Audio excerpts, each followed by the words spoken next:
नमस्कार दोस्तों, मेरा नाम है संजीव कुमार। नमस्कार दोस्तों, मैं श्री प्रकाश तिवारी। आप सभी दर्शकों का हमारे चैनल पर स्वागत है। तो प्लीज़ हमें सपोर्ट करने के लिए हमारे चैनल को सब्सक्राइब करें, लाइक करें, कमेंट करें और बेल आइकन प्रेस करें। तो प्लीज़ वीडियो देखने के बाद कमेंट करना ना भूलें। ये भोजपुरी कॉमेडी वीडियो है भैया। फैमिली पूरा फुल ड्रामा है भाई। जी। प्लीज़ एक बार जरूर सपोर्ट करें हमें और देखें हमारा चैनल और कमेंट में बताएं कि वीडियो आपको कैसा लगा। कचरे की ढेर पर पड़े एक फरिश्ते को देखा है, मैंने टूटते हर तार एक रिश्ते को देखा है। नमस्कार, मैं हूं मनोज कुमार और आप देख रहे हैं हमारा चैनल मिस्टर मनोज एंकर। तो आइए आपको सबसे पहले नज़र डाल लेते हैं बक्सर ज़िले के सुर्खियों पर। औद्योगिक थाना क्षेत्र के सड़क किनारे बालू की ढेर पर मिली एक जीवित नवजात शिशु। बक्सर ज़िले में संक्रमण की कुल संख्या बढ़कर पहुंच गई 1004। सिमरी प्रखंड में हुई एक और व्यक्ति की मृत्यु, कोरोना से मौत होने की आशंका। 1 अगस्त से 16 अगस्त तक चलने वाले लॉकडाउन में नहीं दी गई है किसी भी प्रकार की रियायत। सिमरी प्रखंड के बड़का राजपुर पथ पर ऑटो पलटने से 4 व्यक्ति हो गए घायल। तो आइए अब खबरों को पढ़ते हैं विस्तार से। सबसे पहले आपको आदत है मुझे कोरोना अपडेट देने की, लेकिन आज मैं आपको कोरोना अपडेट नहीं सबसे पहले उस बच्ची को अपडेट दूंगा। औद्योगिक थाना क्षेत्र का मामला है।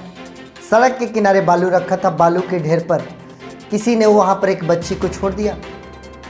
लोगों की नज़र पड़ी, चाइल्ड लाइन वालों को खबर दी गई। लोग वहाँ से अधिकारी वहाँ पर आए, बच्ची को उठाए, ले जाकर NICU में एडमिट कराया ताकि सेहत में सुधार होने के बाद उस बच्ची को चाइल्ड केयर को सौंप दिया जाएगा। होगा कोई जो उस बच्ची को सड़क के किनारे यूँ ही छोड़ दिया होगा ताकि कोई जानवर वहाँ से उठा ले जाए, लेकिन छोड़ने वाला भी जानवर ही होगा, क्योंकि इंसान तो कभी किसी नवजात शिशु के साथ ऐसी हरकत कर ही नहीं सकता। उठा कर ले जाता वो भी जानवर होता, लेकिन छोड़ कर गया वो भी जानवर है। वो तो यूँ कहें तो कि बीच में इंसानों की नज़र पड़ गई, बच्ची को कम से कम वहाँ से बचा लिया गया। 2 ही कारण होता है अगर ऐसी स्थिति में किसी नवजात शिशु को सड़क के किनारे छोड़ा जाता है। या तो ऐसे नवजात किसी के हवस का नतीजा होते हैं, या फिर बेटा और बेटी में फ़र्क करने वाले लोग ऐसा करके जाते हैं। बस यही कहना चाहूँगा कि अगर मोहब्बत की निशानी को संभाल नहीं सकते तो मोहब्बत की सरहदों को यूँ पार न किया करो। और वो लोग जो सिर्फ इसलिए नवजात को सड़क के किनारे छोड़ देते हैं क्योंकि जन्म से एक बेटी है, तो जिस माँ की कोख से कोई बेटा या बेटी पैदा होता है, एक बेटी ही आगे चलकर माँ बनती है और माँ की कोख से किसी बेटा या बेटी का जन्म होता है। अगर एक माँ भी ऐसे कदम उठाने लगेगी और सिर्फ इसलिए अपने बेटी को ठुकराने लगेगी क्योंकि वो जन्म से बेटी है, तो निश्चित तौर पर यह हमारे समाज को, हमारे शिक्षा को, हमारे सभ्यता और संस्कृति को पूर्णतः शर्मसार कर देगा। अतः ऐसी चीज़ें जब हमारे समाज में देखने को मिलती है तो निश्चित तौर पर हम अफसोस के अलावा और कुछ कर नहीं पाते कि आखिरकार हम अभी भी किस दौर में जी रहे हैं, जिस दौर में सिर्फ एक बेटी होने के नाते कोई अपने जिगर के टुकड़े को, जिसकी कोख में 9 महीने तक पली है वो बच्ची, उस बच्ची को ठुकरा दिया जाता है।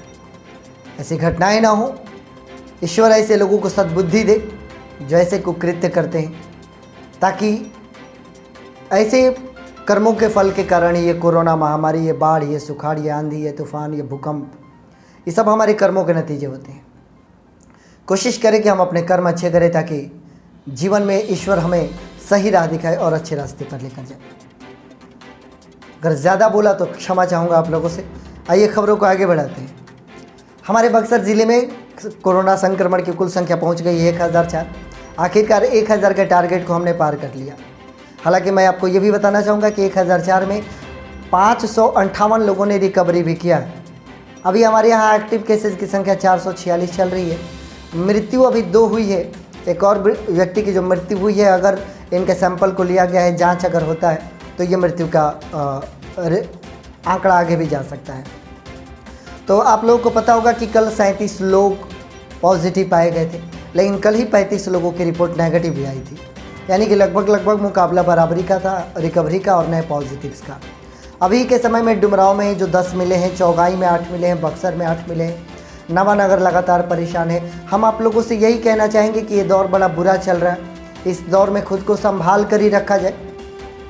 आप यकीन नहीं कीजिएगा, ऐसे लोग अभी पॉजिटिव होकर आइसोलेशन सेंटर में हैं जिन्होंने कि सोचा नहीं था कि कभी उनको कोरोना होगा, लेकिन चूंकि वो अपने करीबियों से लगातार मिलते रहे थे, अपने पड़ोसियों से लगातार मिलते रहे थे, इसी का नतीजा है कि वो अभी आइसोलेशन सेंटर में भर्ती है। डिपेंड आप पे करता है कि आप आइसोलेशन सेंटर में भर्ती होना चाहते हैं कि आप अपने घर पे ही ज़रा सुकून और शांति के साथ अपने परिवारजनों के साथ रहना चाहते हैं। जैसा हम करेंगे वैसा ही हमें परिणाम मिलने वाला है। इस बीच हम आपको ये भी बता दें कि सिमरी प्रखंड के मुकुंदपुर गांव में एक 44 वर्षीय व्यक्ति की मृत्यु हुई है। हालांकि गांव के लोगों का ये कहना है कि पहले से उनको ट्यूबरक्यूलोसिस या अन्य बीमारियां थी। जब उनकी तबीयत ज़्यादा खराब हुई थी तो 7 तारीख को उनकी कोरोना रिपोर्ट आई थी और वो पॉजिटिव पाए गए थे। फिर उन्हें हॉस्पिटल में एडमिट किया गया था। 7 दिनों तक उन्हें हॉस्पिटल के आइसोलेशन वार्ड में रखा गया। फिर 14 जुलाई को उनको यह कहकर छुट्टी दे दी गई कि आपकी रिपोर्ट अब नेगेटिव आई है।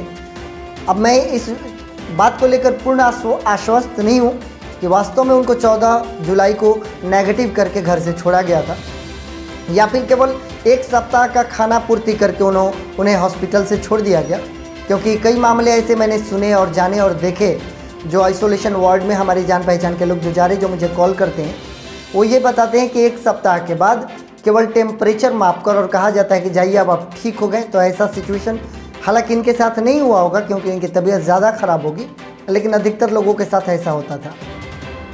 तो हुआ यूँ कि 14 तारीख को स्वस्थ होकर घर वापस लौट गए। फिर अचानक उनकी तबीयत बिगड़ी और अचानक उनकी तबीयत बिगड़ने के कारण फिर उनकी कल शुक्रवार को मृत्यु हो गई। मृत्यु की खबर प्रशासन को दी गई। प्रशासन हरकत में आई क्योंकि पहले से उनकी रिपोर्ट पॉजिटिव थी। तुरंत शव को कब्जे में लिया गया और कोविड-19 के प्रोटोकॉल के तहत उनका दाह संस्कार किया गया। अब मृत्यु का कारण क्या वास्तव में कोरोना है, इसके लिए सैंपल लिया गया है। अगर वास्तव में कोरोना है तो फिर डिस्चार्ज करते समय उनको नेगेटिव कैसे कहा गया, कई तरीके के प्रश्न हैं। अगर फिर से इनकी रिपोर्ट पॉजिटिव आती है तो सवाल खड़े होंगे कि आखिर ये कैसे फिर 14 तारीख को नेगेटिव आपने किया, या हो सकता है कि कोरोना ने दोबारा अटैक भी कर दिया होगा। बहरहाल दिवंगत आत्मा को शांति दे भगवान और इनके परिवार को सहनशीलता दे भगवान। आगे बढ़ते हैं खबरों को। 1 अगस्त से 16 अगस्त तक जो हमारे यहाँ लॉकडाउन चल रहा है, इस लॉकडाउन में किसी भी प्रकार की ढील नहीं दी गई है, आप याद रखेंगे। यह लॉकडाउन पहले के लॉकडाउन के एकदम सिमिलर है। जैसे 16 जुलाई से लॉकडाउन चल रहा था 31 जुलाई तक, वैसे ही 1 अगस्त से 16 अगस्त तक यह लॉकडाउन चलेगा। जैसे पहले सिस्टम और कानून थे वैसे अब भी सिस्टम और कानून वही रहेंगे। सिमरी प्रखंड की एक खबर आ रही है कि सड़क की रफ्तार ने 4 व्यक्तियों को घायल कर दिया है। बताया ये जा रहा है कि बड़का राजपुर तथा सिमरी पथ पर एक ऑटो तीव्र गति से जा रही थी जिसमें कुछ लोग सवार थे। ऑटो चालक का ध्यान भंग होने के कारण ऑटो सड़क से पलटकर सड़क को छोड़ती हुई नीचे चली गई। इस क्रम में 4 लोग उसमें बैठे हुए जो पैसेंजर थे वो घायल हो गए।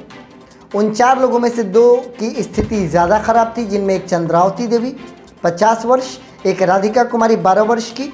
इन दोनों घायलों को बक्सर सदर अस्पताल रेफर किया गया।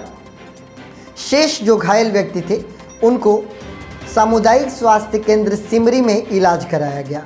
सड़क की रफ्तार, सड़क पर जब आप वाहन चलाते हैं तो आप ये याद रखें, आप केवल अपनी ज़िंदगी नहीं ढो रहे होते हैं, जबकि पैसेंजर्स जो बैठे होते हैं आपकी गाड़ी में उसकी ज़िंदगी की बागडोर भी आप चालक के हाथ में होती है। तो आप केवल अपनी ज़िंदगी समझ कर ना चलाएं, कई ज़िंदगियों को आप ढो रहे हैं ऐसा समझ कर आप चलाएं।